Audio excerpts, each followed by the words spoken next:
आकाशवाणी गोरखपुर से प्रादेशिक समाचार।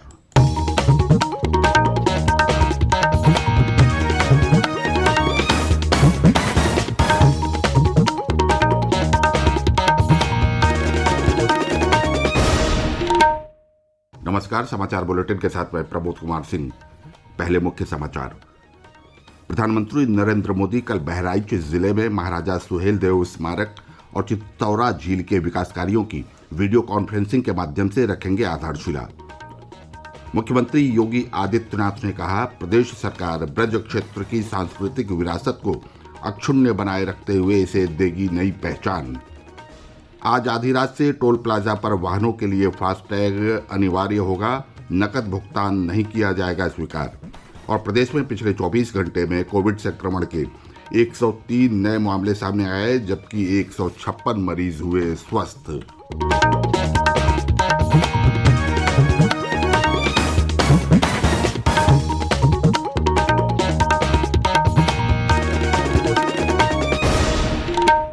अब समाचार विस्तार से। प्रधानमंत्री नरेंद्र मोदी कल बहराइच जिले में महाराजा सुहेलदेव स्मारक और चित्तौरा झील के विकास कार्यों की वीडियो कॉन्फ्रेंसिंग के माध्यम से आधारशिला रखेंगे। यह कार्यक्रम महाराजा सुहेलदेव की जयंती के उपलक्ष्य में आयोजित किया जाएगा। इस अवसर पर मुख्यमंत्री योगी आदित्यनाथ भी उपस्थित रहेंगे। प्रदेश सरकार ने महाराजा सुहेलदेव की जयंती को भव्य रूप से मनाने की घोषणा की है। प्रधानमंत्री जिन परियोजनाओं का शिलान्यास करेंगे वे उस क्षेत्र के विकास के लिए काफी महत्वपूर्ण सिद्ध होंगी। स्मारक स्थल के विकास से लोगों को महाराजा सुहेलदेव की वीर गाथाओं को और बेहतर ढंग से जानने का अवसर मिलेगा।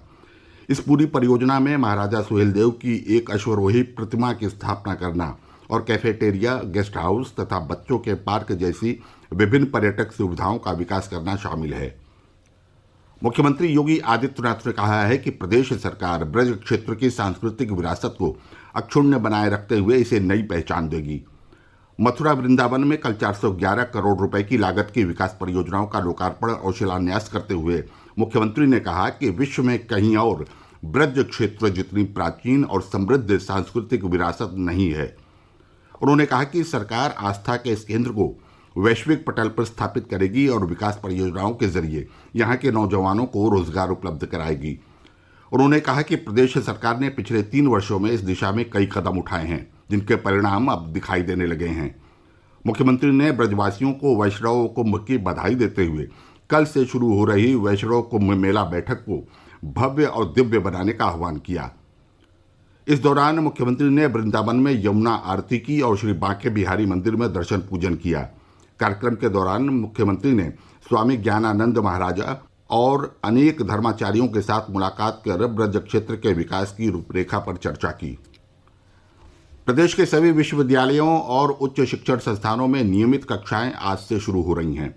सरकार की ओर से जारी दिशा निर्देशों में कहा गया है कि शिक्षण के दौरान कॉलेजों में कोविड-19 से संबंधित सभी मानक संचालन प्रक्रियाओं का पालन अनिवार्य होगा। इससे पूर्व कंटेनमेंट जोन के बाहर के विश्वविद्यालयों और कॉलेजों में 23 नवंबर से विद्यार्थियों की उपस्थिति के साथ शिक्षण कार्य चल रहा है। विश्वविद्यालय प्रबंधन को कक्षाओं का नियमित रूप से सैनिटाइजेशन करना होगा। साथ ही विद्यार्थियों को मास्क पहनना और 2 गज की दूरी बनाए रखना भी अनिवार्य होगा। प्रदेश के श्रम एवं सेवा योजन मंत्री स्वामी प्रसाद मौर्य ने कल लखीमपुर खीरी में श्रम विभाग के 3,844 लाभार्थियों को 2,21,80,000 रुपए की धनराशि वितरित की। इस दौरान अपने संबोधन में उन्होंने कहा कि प्रदेश सरकार सबका साथ, सबका विकास और सबका विश्वास के संकल्प के साथ काम कर रही है। उन्होंने कहा कि समाज के अंतिम व्यक्ति तक विकास योजनाओं को पहुंचाने और उन्हें मुख्य धारा से जोड़ने के लिए श्रम विभाग कई योजनाएं संचालित कर रहा है।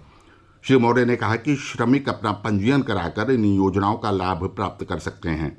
उन्होंने कहा कि पिछले वर्ष अक्टूबर से इस वर्ष मार्च तक निःशुल्क पंजीयन व नवीनीकरण की व्यवस्था जारी है।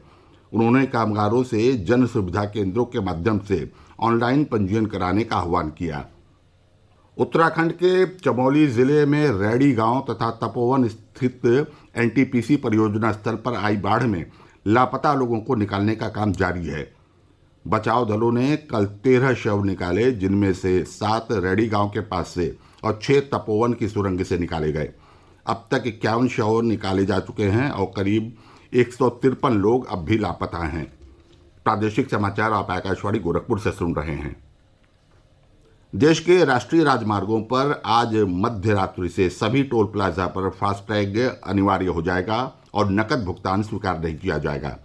सड़क परिवहन और राजमार्ग मंत्रालय ने कहा है कि ये व्यवस्था टोल प्लाजा पर शुल्क भुगतान की प्रक्रिया को डिजिटल बनाने, प्रतीक्षा समय को घटाने, ईंधन की बचत करने और यात्रियों को टोल प्लाजा से आसानी से निकलने की सुविधा के लिए की गई है। राष्ट्रीय राजमार्ग शुल्क नियम 2008 के अनुसार यदि कोई वाहन बिना फास्टैग के किसी टोल प्लाजा से गुजरता है तो उसे निर्धारित शुल्क से दोगुना भुगतान करना पड़ेगा। मंत्रालय एम और एन श्रेणी के वाहनों में इस वर्ष से 1 जनवरी से फास्टैग अनिवार्य कर चुका है। एम श्रेणी में यात्री वाहनों को रखा गया है, जबकि एन श्रेणी में माल ढुलाई करने वाले वाहन आते हैं। ऐसे वाहनों में कुछ व्यक्ति भी यात्रा कर सकते हैं।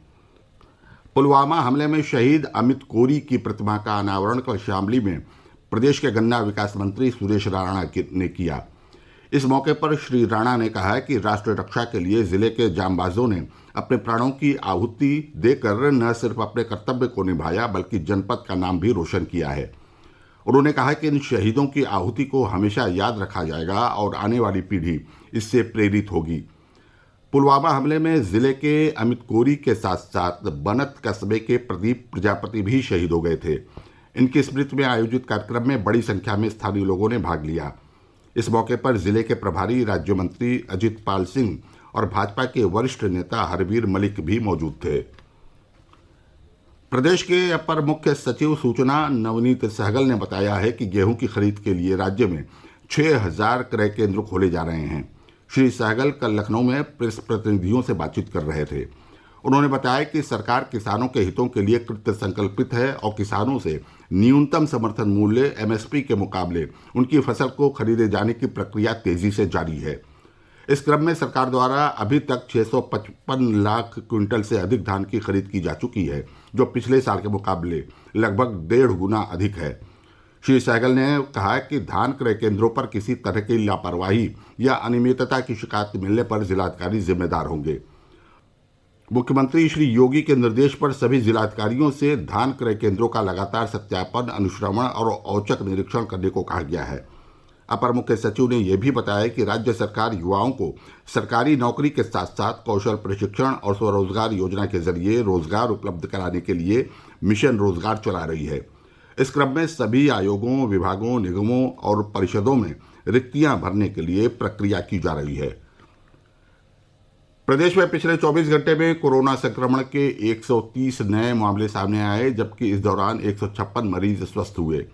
सूचना विभाग के अपर मुख्य सचिव नवनीत सहगल ने कल लखनऊ में बताया कि प्रदेश में कोविड से ठीक होने वालों की दर 98% से अधिक है। राज्य में कोविड नमूनों की जांच का कार्य भी तेजी से जारी है। कल एक दिन में 1,21,440 नमूनों की जांच की गई। अब तक कुल 2,95,61,480 नमूनों की जांच की जा चुकी है। श्री सहगल ने बताया कि प्रदेश में 8,90,000 स्वास्थ्यकर्मियों तथा फ्रंटलाइन कर्मियों को कोविड का टीका लगाया जा चुका है। केंद्रीय श्रम और रोजगार मंत्री संतोष गंगवार ने कल बरेली में आला हजरत एक्सप्रेस ट्रेन को हरी झंडी दिखाकर रवाना किया। उत्तर रेलवे द्वारा संचालित इस ट्रेन को अपग्रेड किया गया है ताकि आम नागरिकों को कोरोना काल में सुरक्षित सफर की सुविधा मिल सके। रेलगाड़ी के डिब्बों का नवीनीकरण करने के साथ साथ इसमें सैनिटाइजर और सोप डिस्पेंसर की व्यवस्था की गई है। इस अवसर पर श्री गंगवार ने कहा कि ट्रेनों का संचालन पुनः सामान्य हो रहा है और जल्द ही अन्य पैसेंजर ट्रेनें भी पहले की तरह चलना शुरू हो जाएंगी। समाजवादी पार्टी के पूर्व विधायक ज्वाला प्रसाद यादव का कल जौनपुर में निधन हो गया। वे 69 वर्ष के थे और लंबे समय से बीमार थे। स्वर्गीय यादव जिले की मछली शहर विधानसभा सीट से 4 बार विधायक रहे। राज्य विधानसभा में प्रतिपक्ष के नेता राम गोविंद चौधरी सहित कई नेताओं ने स्वर्गीय यादव के निधन पर शोक व्यक्त किया है। और अंत में बुलेटिन के मुख्य समाचार एक बार फिर। प्रधानमंत्री नरेंद्र मोदी कल बहराइच जिले में महाराजा सुहेलदेव स्मारक और चितौरा झील के विकास कार्यों की वीडियो कॉन्फ्रेंसिंग के माध्यम से रखेंगे आधारशिला। मुख्यमंत्री योगी आदित्यनाथ ने कहा, प्रदेश सरकार ब्रज क्षेत्र की सांस्कृतिक विरासत को अक्षुण्य बनाए रखते हुए इसे नई पहचान देगी। आज आधी रात से टोल प्लाजा पर वाहनों के लिए फास्टैग अनिवार्य होगा। नकद भुगतान नहीं किया जाएगा स्वीकार। और प्रदेश में पिछले 24 घंटे में कोविड संक्रमण के 103 नए मामले सामने आए, जबकि 156 मरीज हुए स्वस्थ। इसके साथ ही ये समाचार बुलेटिन समाप्त हुआ। नमस्कार।